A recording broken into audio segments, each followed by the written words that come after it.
નમસ્કાર વિદ્યાર્થી મિત્રો, હું મિહિર કોઠારી આપ સૌનું હાર્દિક સ્વાગત કરું છું.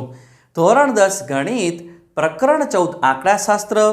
આ વિડીયોમાં આપણે બહુલક માટે ખૂટતી આવૃત્તિ શોધવાનો અભ્યાસ કરીશું.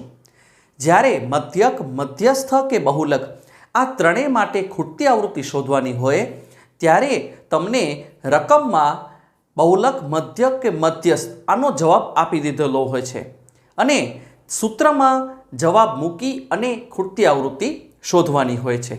તો અહીં પણ આપણે જોઈ શકીએ છીએ કે બહુલક આપણને 34.5 આ વર્ગીકૃત માહિતી માટે આપેલો છે અને બે ખૂટતી આવૃત્તિ આપણને શોધવાની છે. બરાબર, તો એ અને બી એટલે કે આ બે ખૂટતી આવૃત્તિ આપણે શોધીશું. અહીં આપણે આ કુલ આવૃત્તિની બરાબર જે વર્ગો છે તેના માટેના આ અવલોકનોનો સરવાળો 165 આપેલો છે. તો સૌ પ્રથમ આપણે સમજીએ કે આ દરેક પદોનો સરવાળો 165 થાય છે. તો 165 અવલોકનો છે. તો આ દરેકનો સરવાળો આપણે કરીએ તો સૌ પ્રથમ આ દરેક અંકોનો સરવાળો કરીશું, તેનામાં એ અને બી ઉમેરીશું. તો 5 + 11 એટલે 16, 16 + 53 એટલે 69, 69 + 16 એટલે 85, 85 + 10 એટલે 95. 95 તેનામાં એ અને બી ઉમેરી નાખવાના, તો +a + b. હવે આપણને a + b ની કિંમત મેળવવી છે, જે આપણા માટે આગળ દાખલો કરવા માટે મહત્વની છે. તો 95 ને ડાબી બાજુ લઈ આવશું એટલે 165 માંથી 95 બાદ થશે એટલે a + b આ બંને આવૃત્તિઓ બરાબર જે ખૂટતી આવૃત્તિ છે તેનો સરવાળો કેટલો થશે? તો 165 માંથી 95 બાદ કરીએ એટલે 70 થશે. તો સૌ પ્રથમ આપણે શોધ્યું કે બંને ખૂટતી આવૃત્તિ જે છે તે બંને અંકોનો સરવાળો 70 થાય છે. બરાબર, અહીં આપણને ખાસ ધ્યાન રાખવાનું છે, કુલ અવલોકનોની સંખ્યા પણ આપી દીધી છે અને બહુલકનો જવાબ પણ આપી દીધો છે. આ બંને માહિતીનો દાખલામાં ઉપયોગ કરવાનો છે. બરાબર, જે મૂળ રીતે આપણે બહુલક શોધીએ છીએ બરાબર તે જ રીતે જો આ દાખલો કરવા જશો તો નહીં થાય. એટલે ખાસ ધ્યાન રાખવાનું, અવલોકનોની સંખ્યા અને જવાબ બહુલકનો આ બંનેનો આપણે ઉપયોગ કરવાનો છે. હવે આપણે આગળ વધીએ. આપણે જાણીએ છીએ કે જ્યારે આપણે બહુલક શોધીએ ત્યારે અહીં આપણે અવલોકનોમાં આવૃત્તિમાં સૌથી મોટામાં મોટી આવૃત્તિને F1 તરીકે લઈએ છીએ. તો અહીં આ રીત આપણે કરી શકીશું નહીં. તેનું કારણ છે, અહીં આપણે જોઈને એવું લાગે કે સૌથી મોટી આવૃત્તિ 53 છે તો F1 લઈએ, પણ તે રીતે લઈ ન શકાય. તેનું શું કારણ? કારણ કે બે ખૂટતી આવૃત્તિ છે તેમાંથી પણ કોઈ આવૃત્તિ સૌથી મોટી હોઈ શકે. તો હવે આપણે બહુલકીય વર્ગ કયો ધારવો? તો યાદ રાખજો વિદ્યાર્થી મિત્રો, અગત્યનો સ્ટેપ છે બહુ, કે જે તમને બહુલકનો જવાબ આપી દીધો છે, બહુલક આપ્યો છે 34.5, તેની આપણે નોંધ લઈએ. બરાબર, કે બહુલક z = 34.5 આપણને આપેલો છે. આ બહુલક જે વર્ગની વચ્ચે આવે તે બહુલકીય વર્ગ થશે અને તેની આવૃત્તિને આપણે F1 કહીશું, બહુલકીય વર્ગની આવૃત્તિ. તો 34.5 જે બહુલક છે તે અહીં 32 અને 41 વચ્ચે આવે છે. તો આપણે બહુલકીય વર્ગ તરીકે 32 અને 41 લઈશું. બરાબર, તો અહીં લખશું કે બહુલકીય વર્ગ 32 થી 41 મળે છે. તો આથી અધઃ સીમા આપણને મળી ગઈ, લોઅર લિમિટ કેટલી મળી? 32. તો અધઃ સીમા L = 32 મળે છે. આ ખાસ સમજવાનું છે. અહીં તમે સીધું F1 લઈ શકશો નહીં. સૌ પ્રથમ વર્ગ ધારવાનો, બહુલકનો જવાબ જે વર્ગ વચ્ચે આવે છે. 32 થી 41 આપણું બહુલકીય વર્ગ છે. અધઃ સીમા બિંદુ આપણી પાસે અહીં 32 છે. હવે બહુલકીય વર્ગ 32 અને 41 ની જે આવૃત્તિ છે 53, તે બહુલકીય વર્ગની આવૃત્તિ F1 થશે. તો અહીં આપણે લખીશું વિદ્યાર્થી મિત્રો કે બહુલકીય વર્ગની આવૃત્તિ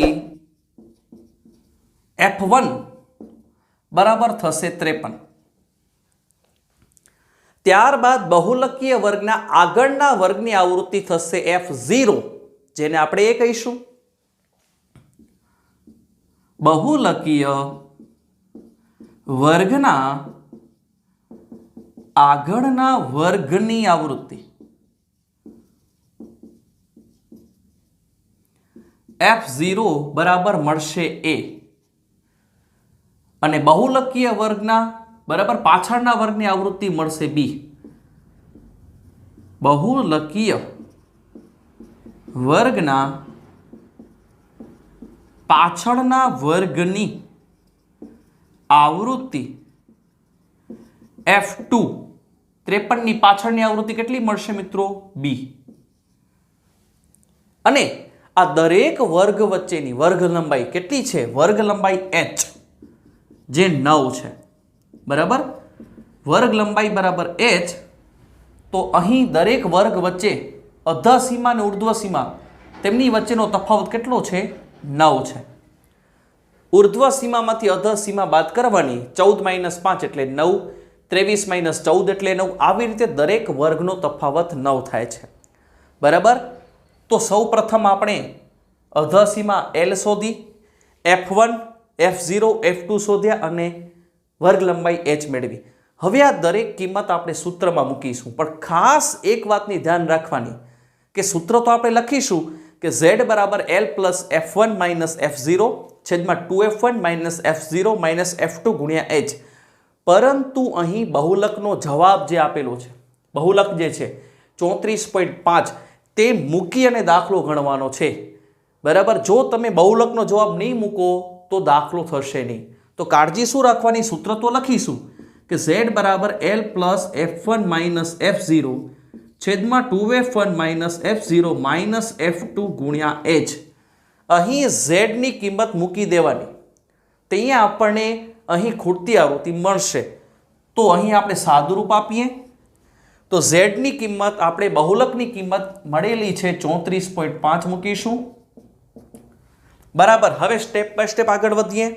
L અધઃ સીમા મળી છે 32 plus F1 minus F0, F1 છે 53 માઇનસ F0 છે A છેદમાં 2F1 એટલે 2 ગુણ્યા F1. ફરીથી F1 ને 2 સાથે ગુણવાનો તો F1 છે 53 ગુણ્યા 2 minus F0 minus F2 minus F0 minus F2. F0 ની કિંમત છે A અને F2 ની કિંમત છે B. તો માઇનસ A માઇનસ B અને ગુણ્યા h એટલે વર્ગ લંબાઈ જે છે 9. બરાબર, હવે આ સાદુરૂપ આપતી વખતે કાળજી રાખવાની છે. કઈ રીતે? જુઓ, હવે અલગ રીતે દાખલો થશે. સૌ પ્રથમ જે બરાબરની જમણી બાજુએ 32 છે તેને ડાબી બાજુ લઈ આવશું એટલે 34.5 માંથી 32 બાદ થશે. તો 34.5 માઇનસ 32 બરાબર 53 માઇનસ A છેદમાં 2 અને 53 નો ગુણાકાર કરીશું. 2 ગુણ્યા 53 એટલે 106. હવે આ સ્ટેપમાં બહુ ધ્યાન રાખવાની છે. આ મહત્વનો સ્ટેપ છે આ દાખલો કરવા માટેનો. માઇનસ A અને માઇનસ B, આ બંનેમાંથી માઇનસ નિશાની આપણે સામાન્ય લઈશું, કોમન લઈ લઈશું. તો જો આ બંનેમાંથી માઇનસ 12 કાઢીએ તો વધે A પ્લસ B. કારણ કે માઇનસ 12 આવ્યા તો અંદર A પ્લસ B થઈ જશે. બરાબર, આ બંનેમાંથી માઇનસ 12 કાઢ્યા તો A પ્લસ B વધે અને ગુણ્યા 9 ના 9. બરાબર, આ એટલા માટે કરવાનું છે વિદ્યાર્થી મિત્રો, સમજો. અહીં આપણે જે A પ્લસ B મળ્યા ને, આ A પ્લસ B ની જગ્યાએ આપણે 70 મૂકી દઈશું. A પ્લસ B શું છે? બંને ખૂટતી આવૃત્તિનો અંકોનો સરવાળો. તો A પ્લસ B અહીં આપણે 70 મેળવી ચૂક્યા છીએ. તો અહીં આપણે A પ્લસ B ના સ્થાન પર 70 મૂકી દઈશું. તો 34.5 માઇનસ 32 એટલે જવાબ મળશે 2.5 બરાબર 53 માઇનસ A છેદમાં 106 માઇનસ A પ્લસ B ના સ્થાન પર મૂકીશું 70 અને ગુણ્યા 9 તો છે જ. બરાબર, હવે 2.5 ના 2.5 બરાબર 53 માઇનસ એ છેદમાં 106 માઇનસ 70. 106 માંથી 70 બાદ કરીશું વિદ્યાર્થી મિત્રો તો જવાબ કેટલો મળશે? 36 ને ગુણ્યા 9. હવે અહીં સીધે સીધો આપણે 9 એકા 9 ને 9 ચોક 36 છેદ ઉડાડશું. 9 ગુણ્યા 4 એટલે 36. તો 9 એકા 9 અને 9 ચોક 36. તો 2.5 બરાબર 53 માઇનસ એ છેદમાં 4. છેદમાં રહેલા 4 ને આપણે બરાબરની ડાબી બાજુએ અંશમાં 2.5 સાથે ગુણશું. તો 2.5 ગુણ્યા 4 એટલે જવાબ મળશે 10 બરાબર 53 માઇનસ એ. હવે આપણને એ ની કિંમત શોધવી છે. ખૂટતી આવૃત્તિ, આવૃત્તિ હંમેશા ધન હોય તો અહીં માઇનસ એ છે. તો માઇનસ એને આપણે વિદ્યાર્થી મિત્રો પ્લસ કરવા માટે બરાબરની ડાબી બાજુએ લઈ લઈશું. તો માઇનસ એને બરાબરની ડાબી બાજુએ લઈશું તો પ્લસ થશે. તો એ બરાબર 53 ના 53 બરાબરની ડાબી બાજુ રહેલા 10 જમણી બાજુ જશે તો કેવા થશે? માઇનસ થશે. મિત્રો આ શું કર્યું સ્ટેપ સમજો. માઇનસ એને ડાબી બાજુ લઈ આવ્યો તો પ્લસ થયા અને પ્લસ 10 ને સામે લઈ ગયો તો માઇનસ થયા. તો એ બરાબર 53 માઇનસ 10 બરાબર જવાબ મળશે 43. બે ખૂટતી આવૃત્તિ પૈકી પહેલી મળી ગઈ છે એ બરાબર 43. હવે આપણને બીજી ખૂટતી આવૃત્તિ બી શોધવી છે. કેવી રીતે શોધીશું? તો આપણને ખબર છે કે બંને ખૂટતી આવૃત્તિનો સરવાળો 70 છે. a પ્લસ બી બરાબર 70.